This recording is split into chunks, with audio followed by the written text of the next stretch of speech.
यहाँ जो प्रसंग चल रहा है कि गरीबदास जी जो हैं इनका विशेष योगदान, इसलिए इनकी थोड़ी सी हिस्ट्री सुनाऊंगा ताकि आपको परमात्मा पहचानने में आसानी होगी।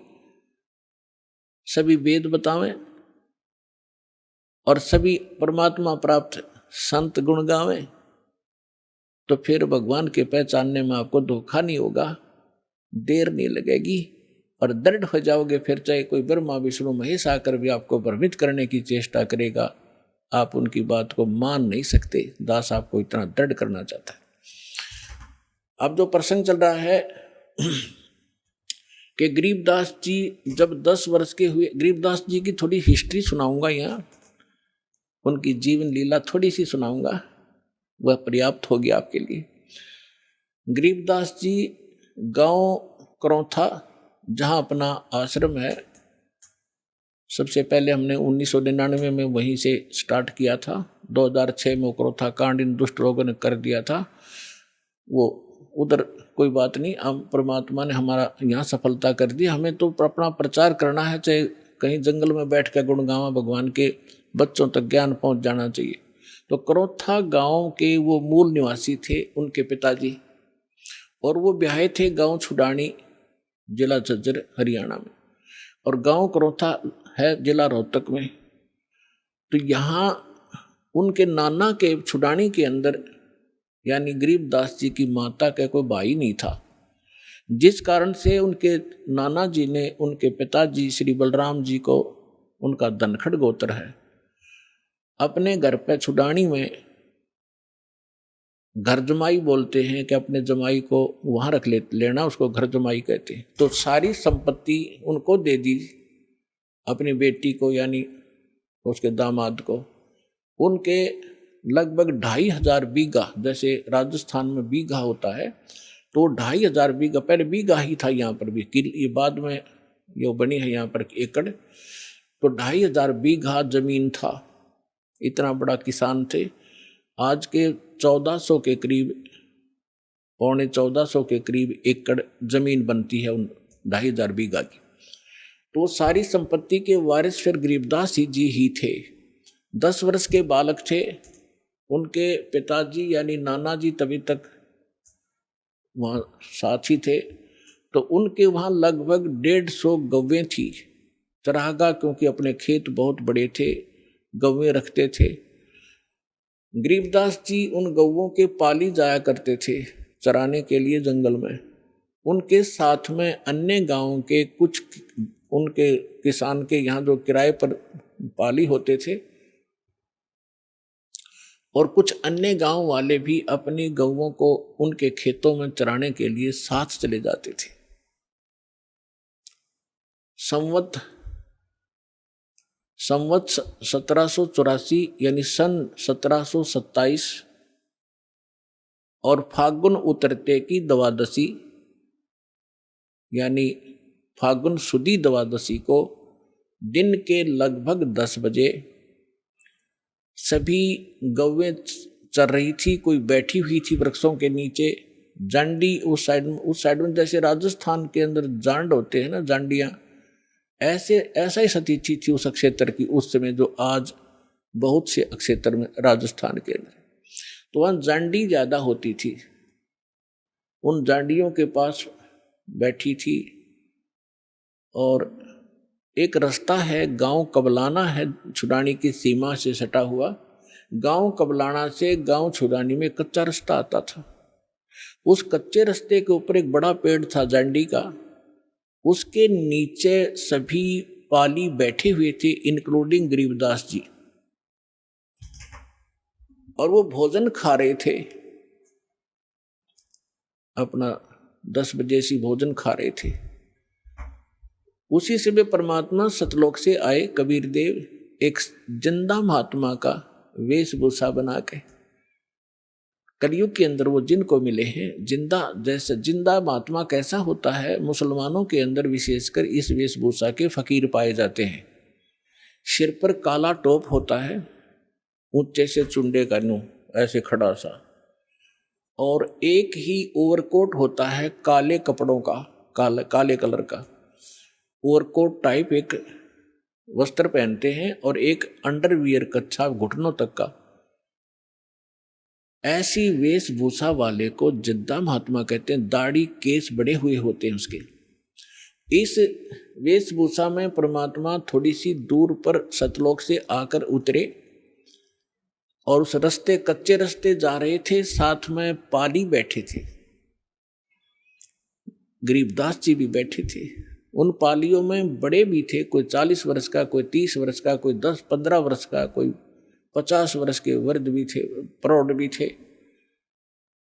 तो उस समय एक विशेषता थी, रास्ते चलते थे, साधु संत का तो आदर था ही था, आम व्यक्ति को भी विशेष रिगार्ड दिया करते थे और प्रार्थना करते थे, आओ जी भोजन पालो, दूर से चलकर आए हो, पैदल चल रहे, आओ महाराज बैठो, भोजन पाओ। खड़ा हो गया एक आध भक्त और हाथ जोड़ दिए। परमात्मा तो आए उसी लिए थे, बैठ गए उनके पास। तब कहा जी भोजन पाओ। परमात्मा ने कहा, कबीर परमेश्वर ने, उस परम अक्षर ब्रह्म ने, कि भाई भोजन मैं खा के आया हूं अपने गांव से।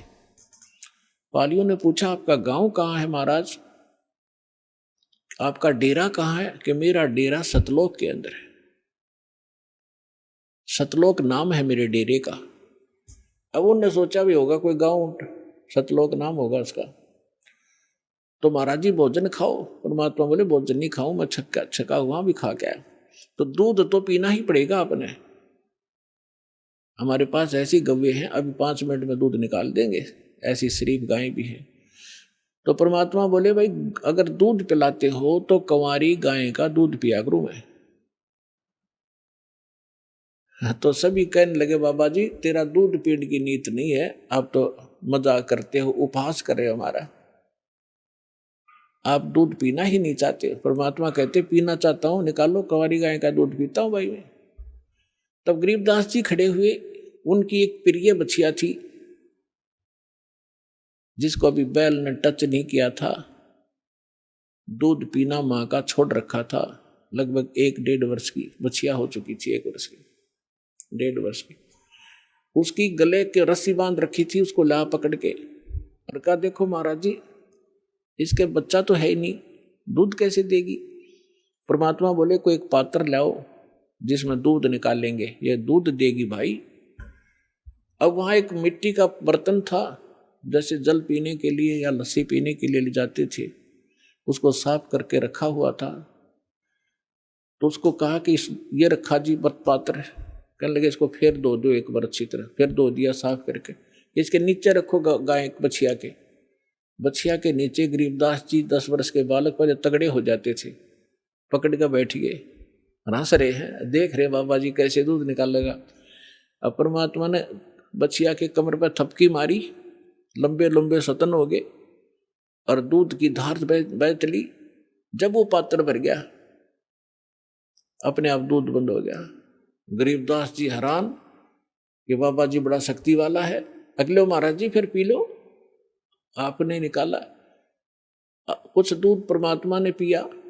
फिर उन पाली उपस्थित थे, बड़े छोटे जितने भी थे, उनसे कहा कि ले बेटा बच्चों पी लो, ये दूध यहाँ का नहीं है, मेरे डेरे से आया सतलोक से, अमृत है, ये पी लो। वो पाली जो बड़े वाले थे, समझदार माने थे अपने आप ने, वो कहने लगे हम ना पीवा जादू जंत्र का दूध, और कंवारी गाय का पाप लग गया हमारा। अर्थ ने झूठा कर दिया कि मेरा तो कौन सी जाति का है।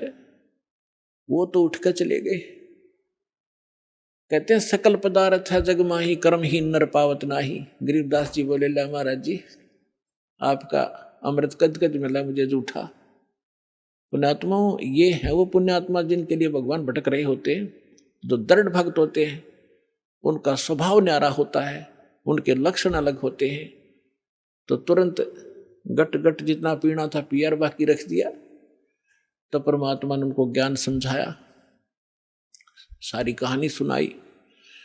तो बच्चे को परमात्मा से कहा बच्चे ने कि भगवान आप ऐसा स्थान बताते हो, क्योंकि वहां तो सारे दुख ही दुख होता था, जैसे राजस्थान रेगिस्तान है, ऐसे ही वह क्षेत्र था, ना कोई नहर का साधन था उस समय, दुख थे वहां पर, कभी सूखा गिर जाता था। तो परमात्मा ने बताया कि मेरा जो डेरा है बेटा, वहां पर ऐसे दूध की नदी बहती है, घी के सरोवर हैं, और वहां पर काजू, किस्मत, सेब, संतरे, सदाबहार वृक्ष हैं।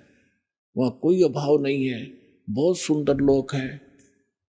अब बालक था, प्रबल इच्छा हुई कि भगवान क्या वो लोग मैं देख सकता हूं? परमात्मा बोले ऐसे नहीं देख सकते, पहले आपने मंत्र लेना पड़ेगा, मेरा शिष्य बनना पड़ेगा, तभी उसमें आप प्रवेश कर सकते हो। बोले जी बना लो, क्यों कैसे बनाओगे? जैसे परमात्मा ने प्रथम मंत्र दिया और कहा बेटा अभी तेरे को सतलोक ले चलता हूं, अपना डेरा दिखा के लाता हूं। उस आत्मा को निकाला, ऊपर ले गए, ब्रह्मा विष्णु महेश के लोक दिखाए, धर्मराज का लोक दिखाया जहां बैठकर वो सबका न्याय करता है। 21 ब्रह्मांड काल के दिखाए, काल की वो तपतशिला दिखाई जहां 1 लाख मानव शरीरधारी प्राणियों को ये यहाँ का भगवान भून कर खाता है, जिसके लिए आपको यहाँ पाले बैठा है, रोके बैठा है, बका रखा, आपको मूर्ख बना रखा है। और उस काल के सिर पे पैर रख के परमात्मा उसको ऊपर लेकर गए। सरपुरुष, अक्षर पुरुष का लोक दिखाया, उस पर ब्रह्म का 21 ब्रह्मांड दिखाए, फिर ऊपर अपने सतलोक 12वां द्वार पार करके सतलोक में पहुंचे, गरीबदास जी को देखे। अब वहां क्या लीला की दाता ने, वहां परमात्मा अन्य रूप में, उसी शकल में एक अन्य रूप सिंहासन पर विराजमान है, सिर पर मुकुट है जैसे राजा पहनते हैं, बहुत ही सुंदर मुकुट सफेद कलर का। ऊपर एक छतर है बहुत सुंदर सफेद कलर का, बहुत सुंदर सिंहासन जिसमें हीरे मोती और लाल लगे हुए हैं, सफेद ही कलर के। वो बैठा है भगवान परमात्मा सतलोक में बैठे। भगवान के एक रोमकूप में करोड़ सूर्य करोड़ चंद्रमा मिला दे इतना प्रकाश है, तो उसको चरम दृष्टि नहीं देख सकती, आत्मा की आंखें ही उसको देख सकती है। तो गरीबदास जी ने देखा भगवान तो ये है, ये हमालगियो बैठा तख्त पर, और बहुत बड़ा गुम्बद है उसका, जैसे मंदिर नुमा एक बहुत बड़ा गुम्बद है, उसके सेंटर में भगवान विराजमान है। अब नीचे से जो जिंदा महात्मा के रूप में परमेश्वर कबीर जी गए थे उनके साथ, वो वहां जाकर चंवर उठा के और सिंहासन पर बैठे भगवान पर चंवर करने लगे। गरीबदास जी ने सोचा कि भगवान तो ये है, ये बाबा जी इसका कोई नौकर सेवादार, कोई इनका चेला चला होगा। इतना सोच ही रहा था, तभी वो तेजो में शरीर वाले भगवान खड़े हुए, सिंहासन छोड़ दिया और करबद्ध होकर कहा भगवान ग्रहण करो अपना सिंहासन, आपकी अब्सेंस के में आप मुझे यहाँ बैठा कर गए थे।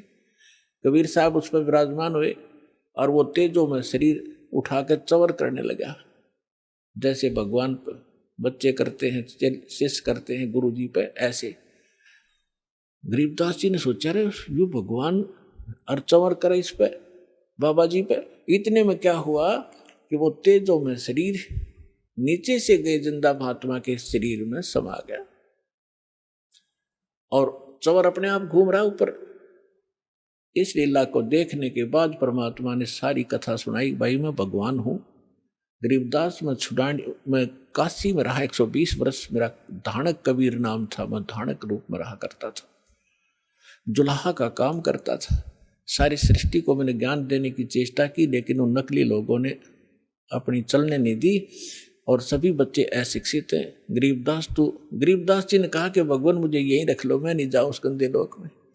परमात्मा ने कहा बेटा जाना पड़ेगा, तेरे भाई बहन हैं, उनको कौन बताएगा मेरी महिमा, मेरा गवाह कौन बनेगा, तो गवाह बन, मैं तेरे साथ रहूंगा, कोई आपत्ति बेटा तेरे प्राण नहीं दूंगा, तू मंत्र करता रहे।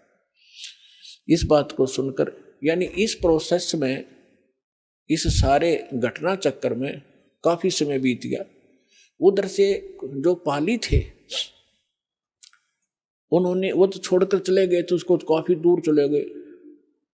2, 3, 4 घंटों के बाद, 5 घंटे के बाद उन्होंने देखा उनको तब तक ध्यान नहीं आने दिया परमात्मा ने। उन्होंने कहा रहा वो लड़की का लड़का कहाँ है, उसको उसका नंबर आ गया गाय घेरण का। पाली क्या करते थे, अपना समय टर्न लगाते थे कि 2 घंटे तू पशुओं के साथ खड़ा होगा, हम लेटेंगे वृक्ष के नीचे। तो उसका जब नंबर आया उसको खोजा, कह रहा वो कहाँ गया। उन्होंने कहा तो बाबा जी के पास बैठा रह गया था, ला उसको उठा बुला के। 2 जने बुलाने गए, वो शरीर ऐसे बैठा है आराम से, और वो आवाज लगा रहे हैं, अरे गरीबू, गरीबदास नाम था महापुरुष का। गांवों में गांव नाम बिगाड़ दिया करें, गरीबू कहा करते, गरीबू कहने लगे, ओ गरीबू आजा, तेरा नंबर आ गया, गाय घेर ले। निकट से आके कहने लगे, ओ भगत जी खड़ा हो ले। उन्हें सोचा समाधि लाए बैठे हो, और वो बैठा शरीर टिका था उसका, पकड़ के हिलाया, कहते गए भगत जी खड़ा हो। वो गिर गए तो आंखें खुली हुई, सांस नहीं, वो तक एकदम अक्का बक्का रह गए। आवाज लगाई दूसरे साथियों को कि गरीबू मर गया, गरीबू मर गया, भागो भागो। उन्होंने कहा जाओ गांव में बताओ, सारी कथा सुनाना कि एक बाबा जी ने जंतर मंत्र का दूध पिला दिया जिससे मर गया हो। अब गांव में भागे गए। माता पिता का इकलौता पुत्र, वो भी 12 वर्ष शादी के बाद हुआ था, विवाह के उपरांत, और उसकी मृत्यु सुनकर दोनों अचेत हो गए, बेहोश हो गए, चक्कर खा के गिर गए। फिर गांव के अन्य लोग, उनके नाना जी साथ और भी बहुत से, जिसने भी सुना वही चल दिया गांव खेतों की तरफ। वहां से बच्चे का शव उठाकर लाए, शाम होगी, चिता पर रख दिया अंतिम संस्कार करने के लिए। तब परमात्मा ने कहा बेटा जल्दी जा, ना वो खराब कर देंगे तेरे शरीर को। गरीबदास जी को सब कुछ दिखाया, वहां से सारा दिखाई देता है, यहाँ पर चाहे चीटी देख ले चालती, वहां ऐसी दिव्य दृष्टि मिलती है। गरीबदास जी तुरंत छोड़ दिए, जा बेटा स्पीड से, 1 सेकंड के भी कुछ अंश में आत्मा में प्रवेश कर दिया गरीबदास साहिब जी को। ऐसे जब चिता पर लोग बैठे हुए थे, उनका जैसे बांध कर ले जाते हैं ना, उस अर्थी के ऊपर रस बांध लेते हैं, रस्सा कहीं गिरना जा रास्ते में, वो नौका ने रखा ही था, इतने में उठ गए और वो बंधन अपने आप टूट गए, खुल गए। और खड़ा होकर 10 वर्ष का बालक देखता है तो वह कहाँ गया, जैसे सरप्राइज सा होता उसको, उसकी भाषा बदल गई, उसका विचार बदल गए, बुजुर्गों जैसी बातें करने लग गया और ये बानी सुनाने लग गया। अब जिससे भी बात करे ये अमर बाणी बोल कर बात करे। गांव वाले इस वाणी से परिचित नहीं थे और अपने आप बोलते रहते थे, कहीं खड़े होकर के बच्चों में बैठ जाते, बच्चों में यही कहानी सुनाने लग जाते। अलल पंख अनुराग सुन मंडल रथीर, दास गरीब उधारिया सतगुरु मिले कबीर। तो सारा गांव उसको कहने लगे लड़का पागल हो गया, एंड बैंड बोल रहा है, इसकी भाषा समझ में नहीं आती, पागल हो गया, मेंटल हो गया। उसको पागल कहने लगे, गांव में बावलिया कहते हैं, बौड़ा, उसको बावड़िया कहने लगे। बावड़िया नाम पका दिया उस परम पिता की प्यारी आत्मा का उन तत्व ज्ञानहीन प्राणियों ने। कहते गरीबदास जी को भी बावड़ा बता के कर ले दुनिया सैनी का। अब जब गरीबदास जी 13 वर्ष के हो गए तो उन्होंने ये संतोष हुआ माता पिता को और गांव वालों को कि भी कोई बात नहीं, पागल तो हो ही गया यूं, फिर भी इसकी माता या लड़की अपने इस पागल ने देख के इसके साथ अपना जीवन संतोष कर लेगी या मरे नहींगी इसके वियोग में। शुक्र है भगवान का, जीवित तो हो गया, पागल होया सो हुआ। इस तरह 3 वर्ष बीत गए। एक दादू पंथी, दादू जैसे अभी अपने महात्मा दादू जी का जिक्र किया दास ने कि उनको भी भगवान मिले थे गरीबदास कबीर साहब 7 वर्ष की आयु में, 7 वर्ष के बालक थे तब वो, और उनको भी ऐसे बनी में, जैसे गांव से थोड़ा सा बाहर जंगल होता था, यानी थोड़ा जंगल होता था, उसको बनी बोलते थे। वह बच्चों के साथ खेल रहा था। गरीब परमात्मा जिंदा महात्मा के रूप में आए, उनसे भी ये चर्चा की। अब परमात्मा ने अपने लोटे में सतलोक से अमृत लाए हुए थे वो रखा था। तो बात चलते चलते ज्ञान सुनाने लगे, बच्चे बड़े इंटरेस्ट से सुनने लगे। दादू जी ने कहा भगवान वो लोक कैसा है आपका, क्या हम देख सकते हैं? कहा बेटा देख सकते हो लेकिन दीक्षा लेनी पड़ेगी, पहले दे दो मुझे दीक्षा। मंत्र सुनाया, फिर उसके बाद एक पेय पदार्थ पिलाना होता, जैसे हम आपको मिश्री और जल पिलाते हैं अमृत, इस तरह भगवान ने क्या किया, वो पान के पत्ते पे पहले तो अमृत स्वयं पिया, जूठा कर दिया, और फिर उसी में से पान के पत्ते पर रख डाल दिया। पान वहाँ आसपास कोई पान का पेड़ खड़ा था, उसके ऊपर ऐसे डाल दिया कि ले बेटा पी ले। सभी अन्य बच्चे बैठे तो उनसे भी कहा कि ले भाई तुम भी ले लो, अमृत है ये। वो तो उठकर भागे कि ना बाबा जी करा कैसा पानी तरह जूठा कर दिया तूने। अब उसने दादू साहब जी ने अगला भगवान आपका जूठा करके मिला, वो पी लिया। पीने के बाद परमात्मा ने कहा कि तुझे दिखाऊं सतलोक जी ले चलो। तीन दिन और 3 रात दादू जी का शरीर अचेत रहा, श्वास खत्म नहीं हुई, लेकिन कोमा में, आजकल कोमा में कह देते हैं उसको, और आत्मा को ले गए परमात्मा ऊपर। जैसे गरीबदास जी के साथ लीला की थी ऐसे ही की, और 3 दिन तक रिश्तेदार इकट्ठे हो गए, ना लड़का मर रहा है ना जी रहा है, हाहाकार मची है। गांव के आसपास के लोग जानकार इकट्ठे हो गए। तीसरे दिन होश में आ गया, खड़ा होकर कहने लगा ओहो कहाँ गए वो भगवान, परमात्मा कहाँ है, पागल से हो गए न घूमा इधर उधर। तो कबीर साहब कहते हैं राम वियोगी ना जीवे और जीवत बौड़ा हो। राम से बिछड़ भगवान के सुख न देखने के बाद आदमी या तो जीवा नहीं, जीवेगा तो पागल हो जाएगा। तो वो दशा उस महापुरुष की हुई। तो दादू साहब जी बड़े होते गए, जो जो तब उन्होंने उस अमृतवाणी बोली, वह उनके चेलों ने लिखी गरीब दादू साहब जी के ने, और दादू जी के ग्रंथ में ये विद्यमान है वाणी।